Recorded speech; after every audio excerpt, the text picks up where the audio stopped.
Hi hello friends, welcome to Raji's vlogs. അപ്പോൾ നമുക്ക് ഇന്നത്തെ വീഡിയോയിലേക്ക് പോകുന്നത് വീഡിയോ എന്ന് പറയുന്നത് ആക്നി പിമ്പിൾ പാച്ചസിൻ്റെ വീഡിയോ ആയിട്ടാണ് വന്നിരിക്കുന്നത്.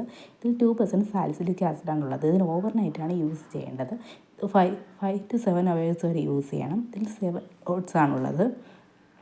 ഇത് വെച്ചാൽ ഇൻവിസിബിൾ, നോൺ ഡ്രൈയിങ് ആണ്, വാട്ടർ പ്രൂഫാണ്, ബ്രീത്തബിളാണ്, ഫാസ്റ്റ് സെയിലിംഗ്. ഇത് യൂസ് ചെയ്യേണ്ടതെന്ന് പറയുന്നത് ക്ലീനായ ഫേസിലാണ് ഇത് യൂസ് ചെയ്യേണ്ടത്.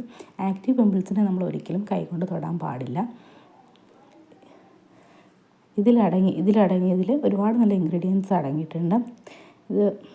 നമ്മളിത് ഉപയോഗിച്ചിട്ട് വല്ല ഇറിറ്റേഷൻ ഉണ്ടെങ്കിൽ നമ്മളിത് ഉപയോഗം നിർത്തണം. അപ്പോൾ നിങ്ങൾക്ക് ഈ കുഞ്ഞു വീഡിയോ ഇഷ്ടപ്പെട്ടെന്ന് വിചാരിക്കുന്നു. ഞാൻ ഈ പ്രോഡക്റ്റ് മേടിച്ചപ്പോൾ നിങ്ങളെ കൂടി ഇൻട്രൊഡ്യൂസ് ചെയ്യാമെന്നാണ് മേടിച്ചത്. അപ്പോഴത്തേക്കും നിങ്ങൾക്ക് ഈ കുഞ്ഞു വീഡിയോ ഇഷ്ടപ്പെട്ടത് തുടർന്ന് എൻ്റെ വീഡിയോസൊക്കെ കാണാം. ഞാൻ തുടർന്ന് വീഡിയോസ് അപ്ലോഡ് ചെയ്യുന്നതായിരിക്കും. ഇപ്പോൾ തന്നെ സപ്പോർട്ട് തുടർന്ന് തരണം. Thank you for watching this video. Have A nice day.